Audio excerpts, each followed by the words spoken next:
Байцгаана уу хүүхдүүдээ. За өнөөдрийн гэрийн даалгаврын 3 дахь бодлогыг бодъё.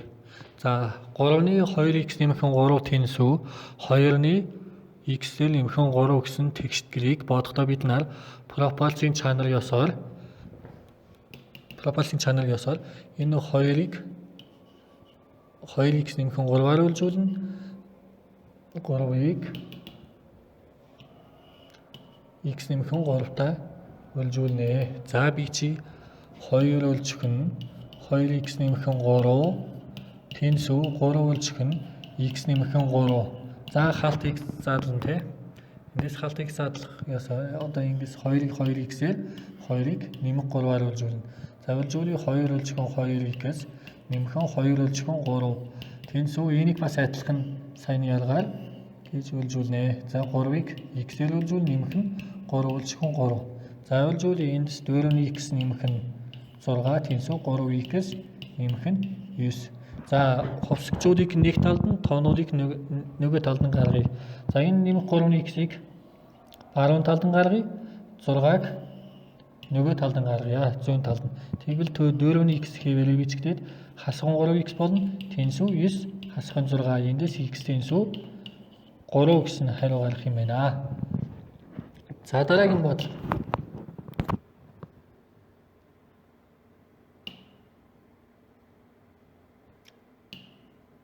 За дараагийн бодлого маань 5 дугаар бодлого. За энэ хуваарьтай байна тий 3 4 2 гэсний хамгийн бага ерөнхий хуваагдагчийг нь олно тий ижил хуваарьтай болохын тулд хамгийн бага ерөнхий хуваагдагч нь 3 4 2-ыг. За эндээс мэдээж 12 гэж олно. Бид нэр өмнө нь хичээл учраас шууд 12 гэж бичье. Тэгвэл 12-ыг 3-т хуваагаад энд 4-өр өгнө 12-ыг 4-т хуваагаад энд 3-аар өгнө 12-ыг 2-т хуваагаад энд 6-аар өгнө. За тэгвэл энийг цааш нь бичье.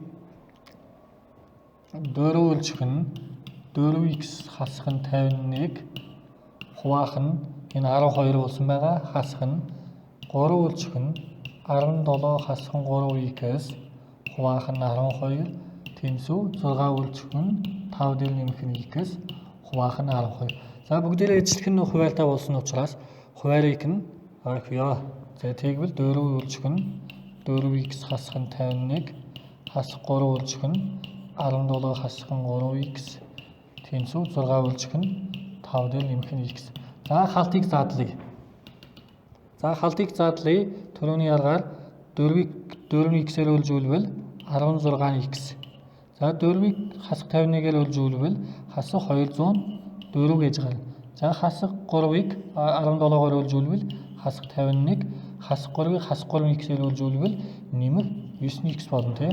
Тэнцүү одоо энийг 6-ыг 5-аар үйлжүүлнэ, 6-ыг x-ээр үйлжүүлэх тэгвэл 30 нэмэх нь 6-ны x. За хувьсгчдыг нэг талд нь гаргая. Энд 16-ны x нэмэх нь 9-ны x хэвээрээ бичгдээд одоо энэ 6-ны x наашаа ирэхдээ зүүн талд нь гаргахдаа хасах 6-ны x болно тий.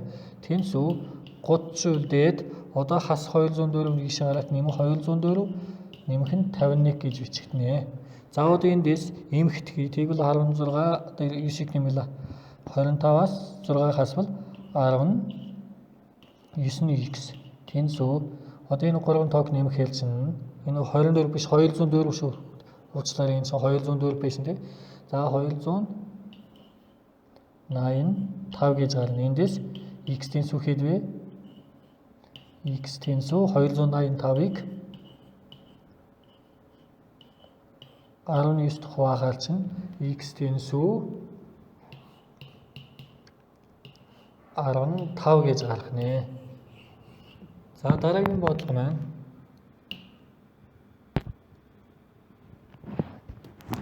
за 9 дугаар бодлого. За энэ тэгшгэлийг бодохдоо бид нар ижил хуваарьтай болгоно тийм. Энэ 3-ын доор 1 гэсэн хуваарьтай байгаа. За тэгвэл бид нар хамгийн бага ерөнхий хуваагдагч нь 5 4 1-ийн 20 гэж олно. Мэдээж энэ 20 хамгийн бага ерөнхий хуваагдагч нь 20 гэж олдно. За 20-ыг 5-т хуваавал 4-өр өгнө, 20-ыг 4-т хуваавал 5-аар өгнө. Энд 20-аар өгье. За одоо 4 үлжих нь 3x хасах нь 3, хуваах нь 20.